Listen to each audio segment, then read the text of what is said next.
بسم الله الرحمن الرحيم. الحمد لله واشهد ان لا اله الا الله وحده لا شريك له واشهد ان محمدا عبده ورسوله صلى الله عليه وعلى آله وصحبه وسلم تسليما كثيرا ثم اما بعد. سبحانہ وتعالی عما یشرکون. اللہ تعالیٰ پاک اور بلند ہے ہر شرک سے، ہر عیب اور نقص سے. جو یہ ظالم اس کے لیے، جو یہ شرک کرنے والے ہیں، جو یہ اللہ کی شان میں گستاخی کرنے والے، اس کے بارے میں بیان کرتے ہیں. انہی میں سے ایک انجینئر علی مرزا، اس کا دعویٰ ہے کہ انسان کو اللہ تعالیٰ جو ہے نعوذ باللہ ثم نعوذ باللہ منی خدا بنا دے گا. تو سنیے اس کی اپنی زبانی. کہ ایک خدا جو ساری قدرتوں کا مالک ہے اور وہ اکیلا اور یکتا ہے، بے شک وہ آپ کو یہ آفر دیتا ہے کہ صرف یہ 60 سال کی زندگی مجھے دے دو تو میں ایک منی خدا بنا دوں گا. جو کوالٹیز گاڈ کے پاس ہے، گاڈ کی کوالٹی کیا ہے؟ کن فیکون. جب کسی چیز کا ارادہ کرتا ہے وہ ہو جاتی ہے. تو جنت میں جنتی کیا ہوگا؟ یہی ہوگا. جب وہ ارادہ کرے گا وہی چیز کے سامنے آ جائے گی. اچھا، خدا کی کوالٹی اسے موت کبھی نہیں آنی. جنتی کو آئے گی. مسلم شریف میں حدیث ہے جنتیوں کو موت نہیں آئے گی، بوڑھے نہیں ہوں گے، 30 سال کے جوان رہیں گے، بیماری نہیں آئے گی، کوئی مشکل نہیں آئے گی، اور سب سے بڑھ کر اللہ ان سے کبھی ناراض نہیں ہوگا. جنت میں کوئی کام ایسا نہیں ہے جس سے اللہ ناراض ہو جائے. ادھر تو ٹینشن ہی رہتی ہے پتہ نہیں یہ جائز ہے یہ ناجائز ہے. جنت میں جو کچھ ہے سب کچھ ہی جائز ہے. ادھر رول یہی ہے کہ جو آپ کا دل چاہے وہ آپ کے لیے جائز ہے. جس خدا نے آپ کو اتنی بڑی آفر لگائی ہے کہ 60 سال کی زندگی، اور 60 سال کی بھی دن رات بھی نکال دیں، سونے کے اوقات بھی نیٹ 4-5 سال آپ کو دے کے اربوں سال کی وہ زندگی دے. جو مسلم شریف میں حدیث ہے کہ آخرت اور دنیا کی مثال اس طرح ہے جیسے تم سمندر میں انگلی ڈبو، جو پانی لگے وہ دنیا کی زندگی اور سمندر آخرت کی. سر وہ آپ کو ایک منی خدا بنانے والا ہے. اس حوالے سے سبحان اللہ، اللہ اکبر. خود کو اتنا بڑا اسلام کا داعی باور کروا کے کہ جناب فرقہ واریت سے پاک صحیح اسلام کی دعوت دے رہے ہیں، حالانکہ ان کی حقیقت سب پر آشکارا ہے.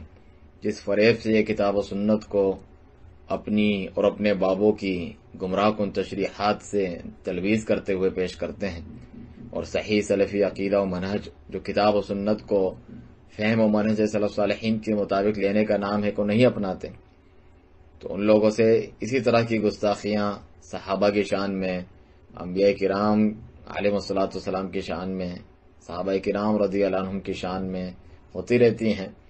اور اب ایک قدم اور آگے جا کر اللہ تعالیٰ جل شانہ کی شان میں بھی گستاخی کرتے ہیں کہ وہ بندوں کو منی خدا بنا دے گا. نعوذ باللہ من ذالک. کس عالم، کس سلف نے یہ بات کی ہے؟ یہ تو صوفیوں کا حلولی کفری عقیدہ ہے جس پہ ابن عربی قسم کے لوگوں کی تکفیر بھی کی گئی ہے کہ بندہ عبادت ریاضت کر کے خود خدا بن جاتا ہے. اور پھر کس منہ سے یہ قبر پرستوں کا رد کرتے ہیں جو کہتے ہیں کہ اللہ نے خود اپنے ربوبیت والے اختیارات کائنات میں تصرفات اپنے اولیاء کو دے رکھے، اور خدا الہ یعنی معبود کے معنی میں استعمال کیا جاتا ہے، نہ کہ توحید ربوبیت اور رب کے معنی میں جس سے مراد اللہ کے افعال ہوتے ہیں جو یہ گنوا رہا ہے اپنے اس کلپ میں. بلکہ خدا کا مطلب تو معبود یعنی عبادت کا مستحق. کیا بندہ عبادت کا مستحق بن جائے گا؟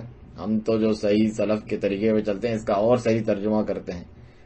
صرف جو ہے معبود لا الہ الا اللہ، اللہ کے سوا کوئی معبود کہنا بھی کافی نہیں، معبود حقیقی، معبود برحق ہو.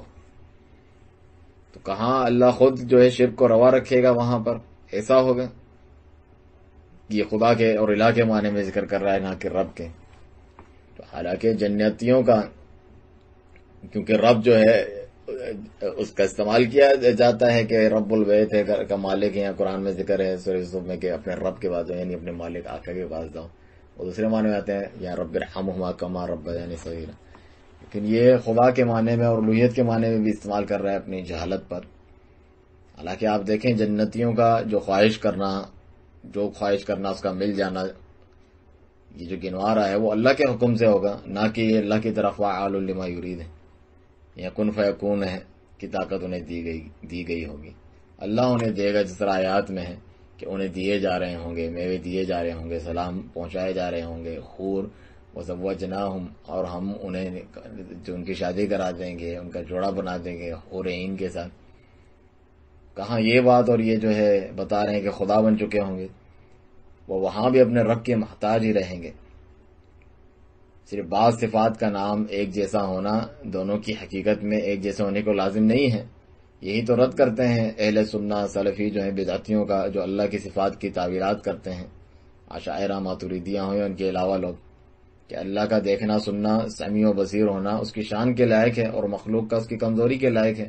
دونوں کا ذکر قرآن میں ہے۔ جسے انسان کے بارے میں فرمایا فجعلناہ سمیعا بصیرا، انسان کو بھی ہم نے سمیع اور بصیر بنایا ہے۔ اور اللہ اپنے بارے میں بھی ذکر کرتا ہے، جو کہ اللہ تعالیٰ کے توحید اسماء و صفات کے تعلق سے اصولی قاعدہ ہے سورہ شورى میں، کہ لیس کمثلہ شیء وہو السمیع البصیر، اللہ تعالیٰ جیسی کوئی چیز نہیں اور وہ سنتا ہے اور دیکھتا ہے۔ وہی الفاظ استعمال ہوئے ہیں لیکن وہ اس کی شان کے لائق ہے، اس جیسی کوئی چیز نہیں۔ ایک طرف نفی بھی کی گئی ہے اور دوسری طرف جو ہے اس کا اقرار بھی کیا گیا ہے جس طرح اس کی شان کے لائق ہے۔ ان دونوں کو جوڑ کے جو ہے یہ توحید پوری ہوتی ہے۔ تو کیا پھر انسان کو جو حیات بھی ملی ہے اس دنیا میں، اس کو زندہ کیا، وہ بھی زندہ ہے؟ اللہ کی بھی اللہ ہمیشہ کے لیے زندہ ہے، لفظ تو وہی استعمال ہو رہا ہے، یا سماعت اور بصارت جو ابھی آپ نے سنا۔ اور یہ صفات ان ناموں کے ساتھ اللہ کی بھی ہیں۔ آپ دنیا میں بھی پھر یہ کہیں گے کہ میں نے خدا بنا دیا تھا انہیں، دنیا میں بھی آخرت یا جنت کی بات کیوں کر رہے ہیں؟ صرف دنیا میں بھی تو یہ چیزیں ملی ہوئی ہیں۔ یہ جاہل دنیا میں بھی یہ چیزیں کہہ دے گا کہ محدود مدت کے لیے ہیں، تو پھر کیا آپ کہیں گے کہ محدود مدت کے لیے ٹیمپورری خدا بنا دیا تھا دنیا میں، جب یہ صفات ان نام کے ساتھ ذکر کی گئی تھی انسانوں کے لیے؟ اور قرآن میں تو جہنمیوں کافروں کے لیے بھی آیا ہے کہ وہ ہمیشہ جہنم میں رہیں گے، خالدین فیہا۔ تو نعوذ باللہ اپنی ہمیشہ کی حیات کے ساتھ وہ منی خدا جہنم میں ہوں گے اگر یہی دلیل ہے؟ تو سچ فرمایا، جب باطل پرست اپنی احوا و عقل سے بات کرتے ہیں تو اس سے ہزاروں باطل لازم آتے ہیں۔ یہ تو اللہ سبحانہ تعالیٰ کی نہایت ہی بے ادبی، گستاخی اور شیطانی وحی کے سوا کچھ نہیں۔ فرمانے والی تعالیٰ ہے کہ افلا یتدبرون القرآن، کیا یہ قرآن پہ غور و فکر نہیں کرتے؟ وَلَوْ كَانَ مِنْ عِنْدِ غَيْرِ اللَّهِ لَوَجَدُوا فِيهِ اخْتِلَافًا كَثِيرًا، اگر یہ اللہ کے سوا کسی اور کی طرف سے ہوتا تو اس میں بہت اختلاف پاتے۔ اور اس کی جو باتیں ہیں واقعی اللہ اور اس کے رسول صلی اللہ علیہ وسلم کی طرف سے نہیں ہے، جبھی اس قسم کے جو ہے بےہودہ گوئی وہ کر رہا ہے اور کفر و شرک بک رہا ہے۔ تو یہودیوں جیسی سوچ ہے جو گستاخی الہی مشہور ہیں، کبھی کہتے ہیں اللہ کا ہاتھ بندھا ہوا ہے، خود دے دے غریبوں کو، ید اللہ مغلولہ، اور اللہ شدید جو ہے ان پر عتاب کیا اور ان کو عذاب کی نوید سنائی۔ غلت ایدیہم ولعنوا بما قالوا، لعنتی کام ہے ان کا۔ اور کیا اس لاجک منطق سے کافروں کا یہ اعتراض بھی ٹھیک ہوگا؟ وَإِذَا قِيلَ لَهُمْ أَنفِقُوا مِمَّا رَزَقَكُمُ اللَّهُ، جب ان سے کہا جاتا ہے کہ خرچ کرو اس میں سے، غریبوں کو دو جو اللہ نے تمہیں دیا ہے رزق، قال الذین کفروا، کافر کیا کہتے ہیں؟ للذین آمنوا، مومنوں سے یہ کہتے ہیں انطعم من لو یشاء اللہ اطعمہ، کیا ہم انہیں کھلائیں جنہیں اگر اللہ چاہتا تو خود کھلا دیتا؟ ان انتم الا فی ضلال مبین، تم تو نہیں ہو مگر کھلی گمراہی میں۔ تو اسی طریقے کی جو ہے منطق چلاتے ہوئے یہ بھی کہا جا سکتا ہے۔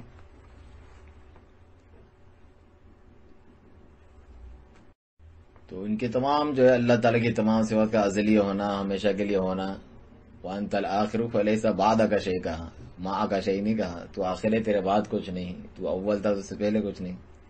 تو یہ اللہ تعالیٰ کی صفات کے بارے میں جو صحیح عقیدت رکھتے ہیں، اس سے ڈرتے ہیں، اس سے محبت کرتے ہیں، اس کو پکارتے ہیں، اس پر ایمان لاتے ہیں، وہ یہ ادب بجا لاتے ہیں اور جانتے ہیں اس چیز کا جو علم رکھتے ہیں۔ راسخین فی العلم جو علماء سلف ہیں، ان سے انہوں نے عقیدے کا صحیح علم ان کے فہم کے مطابق جو کتاب و سنت سے صحابہ کرام سے چلتا آیا ہے حاصل کیا ہوتا ہے، وہی چیز ذکر کرتے ہیں۔ اللہ تعالیٰ کا عطا کردہ ہے، اللہ تعالیٰ کا اپنا ذاتی ہے، ان کا عطا کردہ ہے، محدود ہے، ختم ہونے والا ہے ہر صورت میں۔ ان کو عدم کے بعد وجود بخشا گیا، ان کے ختم ہو گیا، فنا ہو گیا، ان کے بعد زندہ کیا گیا، حساب کتاب ہوا، جنت جنم، کہاں یہ اور کہاں جو ہے اللہ تعالیٰ کی صفات جو ہمیشہ سے ہمیشہ رہے گا، جو چاہتا ہے وہ کرتا ہے، کن فیکون اس کی اعلیٰ صفات میں سے ہیں۔ ان کی برابری کرنا اور جو ہے منی خدا، محدود مدت کا خدا وغیرہ اس طرح کہنا، جاہلوں کی جہالت میں اور اضافہ کرنا ایسے معاشرے میں جہاں شرک اور بدعات عام ہیں، وہاں اس قسم کا شخص جو ویسے ہی بدعقیدگی پھیلانے میں مشہور ہے، سلف صالحین کے جو سرتاج ہیں جن کی پیروی کرنی چاہیے، صحابہ کرام کے بارے میں بدزنی پھیلانے اور زبان تان دراز عام کرنے اور لوگوں کو بھی وہ زبان دینے، کی دعوت اس کی ہے تو وہ کہاں سلف صالحین کے طریقے ان کے عقیدے پر چلے گا اور اللہ تعالیٰ کی توحید کے بارے میں یہ علم اور فہم ہوگا اور ادب بجا لائے گا. آخر میں دعا ہے اللہ تعالیٰ سے کہ اللہ تعالیٰ امت کو اس قسم کے دجالوں سے محفوظ رکھے. سبحانک اللہم و بحمدک اشہد ان لا الہ الا انت استغفرک و اتوب الیک.